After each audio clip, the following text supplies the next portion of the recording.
Salve, meus amigos do canal Sou Mais Vasco News, e hoje vamos trazer esse recorte que a mídia está enlouquecida com o Gigante da Colina, com a campanha do Vasco, que é espetacular. Casagrande e Luxemburgo rasga elogio ao Gigante da Colina, e Flávio Dias traz as últimas informações. Então, já deixando os créditos aí pro Galvão e amigos da Band e também pro canal Atenção Vascaíno. Então, curte, comenta e compartilha esse vídeo aí, porque tá muito bom. A mídia está enlouquecida com o Gigante. Valeu, segue o vídeo. Então o Vasco pega no domingo o São Paulo, que tem um técnico que já nos venceu numa partida emblemática, vocês devem se lembrar. Eu não gosto muito de lembrar, não. Quando era técnico de Defensa e Justiça, lembra? O Vasco jogava em 2020 a semifinal da Copa Sul-Americana, jogou em Buenos Aires, empatou em 1-1, gol do Germancano, um cruzamento do Léo Matos, e aqui no Rio perdeu por 1-0 de uma forma tosca, num gol absolutamente estúpido, no meio da pandemia, sem ninguém. A bola bateu no travessão, o Lucão ficou olhando, o cara foi e fez o gol, o Vasco acabou sendo eliminado, o Cano não jogou aquele jogo, o Ribamar perdeu 1.732 chances,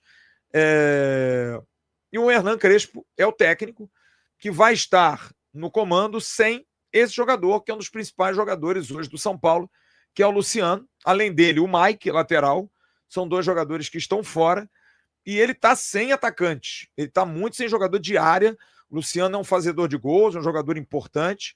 Ele tem a possibilidade de escalar o Tapia, o chileno Tapia, ou botar o Ferreirinha por dentro, jogando por dentro, junto com o Lucas Moura, que já jogou 2 partidas seguidas, ficou muito tempo parado.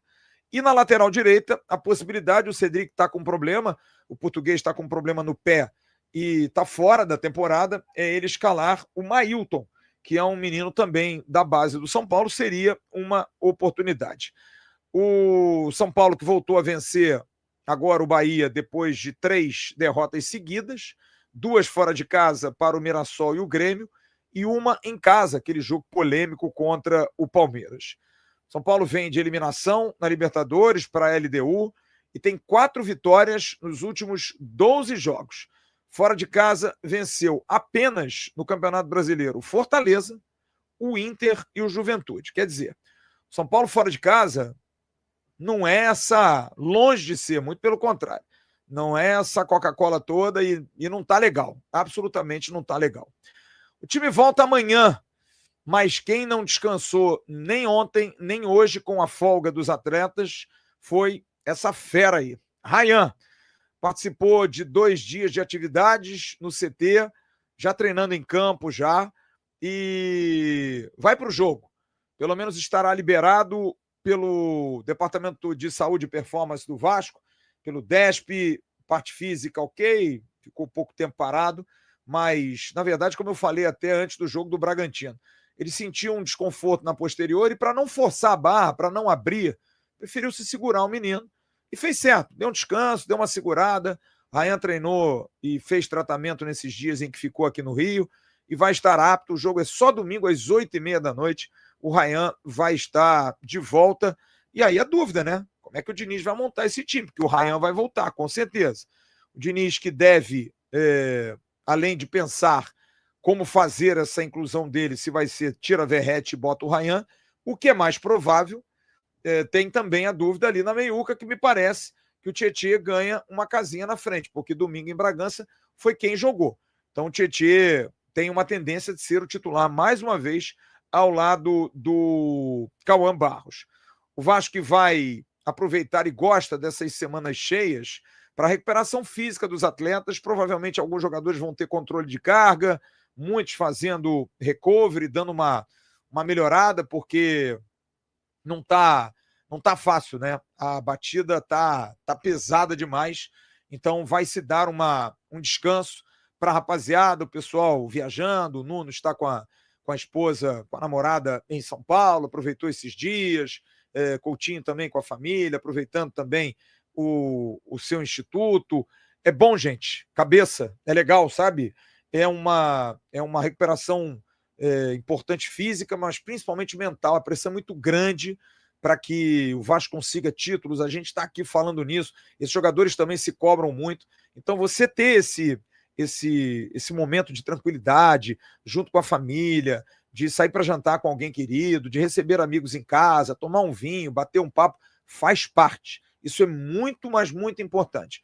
Então o Vasco, por isso, deu 2 dias de folga e agora as folgas vão ser até mais recorrentes. Em função de datas aí, o Vasco, por exemplo, joga domingo com o São Paulo, joga quarta-feira com o Botafogo no Engenhão e depois joga no final de semana com o Juventude no dia 8, que é um sábado.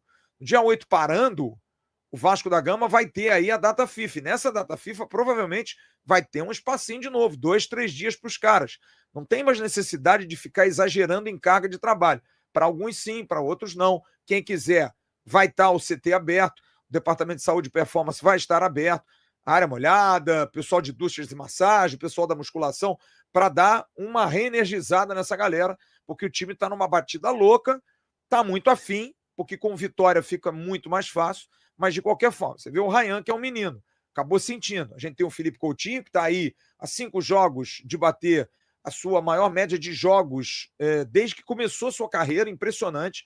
O Nuno Moreira, que não para, desde que estreou contra o Flamengo, nunca saiu, está sempre jogando, jogou todas as partidas do Campeonato Brasileiro, o próprio goleiro Léo Jardim. Enfim, então, esse refresco aí da cabeça é muito importante. Não é Corinthians e Grêmio agora? Corinthians e Grêmio Então, é o próximo. o Corinthians vai fazer 3º confronto direto.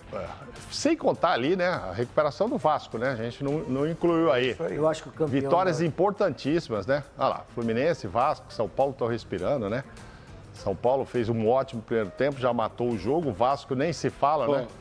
Sinceramente... Fluminense e Vasco já estão pensando em Libertadores, Casal. Uma recuperação de verdade... É o Vasco. É o Vasco, não. É o Vasco. Os outros ganham, perdem. O Vasco fez uma recuperação... 4 vitórias seguidas, eu acho. Espetacular. E o que prova... Está em 9º lugar agora, né? Sobre o Diniz, o que prova é que precisa de tempo, né? Quando começa a ter tempo, a coisa funciona, ó. Acho que vai estar em 8º lugar agora, eu acho. Ganhou 3 jogos, Lucha, sem sofrer gol. Ganhou os 3 jogos e não sofreu gol, né? Vem 4 vitórias seguidas, mas 3 sem sofrer gol, né? A primeira sequência desde 2012. E não sofrer gol é curioso com o Diniz, né? Porque todo mundo fala que aquela saída de bola lá atrás é um perigo danado. Parece incrível, né, amor?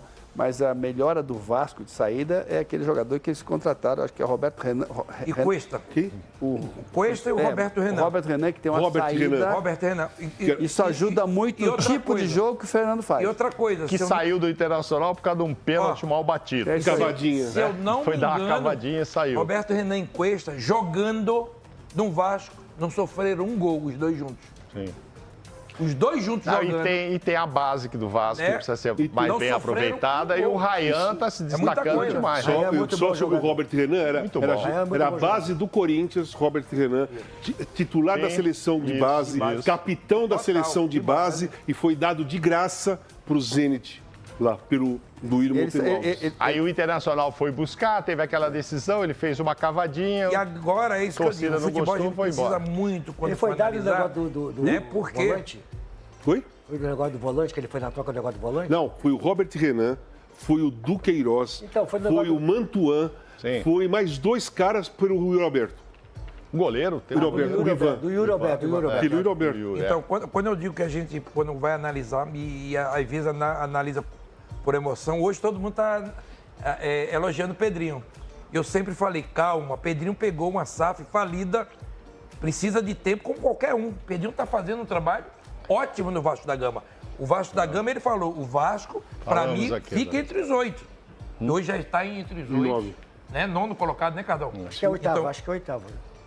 Tá em 8º. Tá 8º Vasco? E com chances, 8º colocado, e com chances de chegar a pré-Libertadores. Libertadores é difícil, a pré-Libertadores, e com chance de chegar ganhando a Copa do Brasil. Porque o Vasco não é aquele Vasco. Chega fortíssimo para jogar com o Fluminense. E é legal assim, o Rayan começou a fazer gols, aí o Verratti foi pro banco, aí põe o Verratti de volta, o Verratti faz gols também. Fez 2. O Rayan não acredito que continue no ano que vem, mas não interessa. E viu o garoto, o não GBG? O Perano é muito bom, cara. Bom. Quem teve enfrentamento com o Vasco tantas vezes, né, cara? A grandeza do Vasco. O Vasco é um gigante, cara. É um gigante. E outra coisa, mais uma vez, o que eu digo. Eu sou o único mulambo que eles gostam, o Vasco gosta de mim. Ontem eu fui postar o negócio do Palmeiras, eu tava vai vendo o jogo do Vasco e Bragantino. Aí eu postei o negócio do Palmeiras, só falar do jogo do Palmeiras, que você... Pô, mas do jogo do Vasco, eu estou assistindo na minha cara aqui o jogo do Fabiano, com o Fabiano, o jogo do Vasco, mas não comentei nada do Vasco. Pô, porque eu tomei de pancada no meu Instagram. Eu tinha que ter comentado do Vasco. E ainda tem, falando sobre isso, a força do torcedor vascaíno, que vem sofrendo ao longo dos anos. Lotou o Maracanã, eu acho que contra o Fluminense, eu vi o jogo. Lotou, o estádio lotado, essa torcida do Vasco, ela é fantástica, mas como o Vanderlei falou, obrigado, é bom para o São Januário, carioca, podendo jogar em São Januário. É bom para o futebol Não, carioca. E aí até no sábado, quase que eu me confundo lá com o presidente do Fluminense, que o Vasco ganhou o jogo. Só que eu era mando do Vasco. É que o Zubeldia não perdeu ainda no Maracanã quando o mando é do Fluminense. Antes de eu ir para o comercial...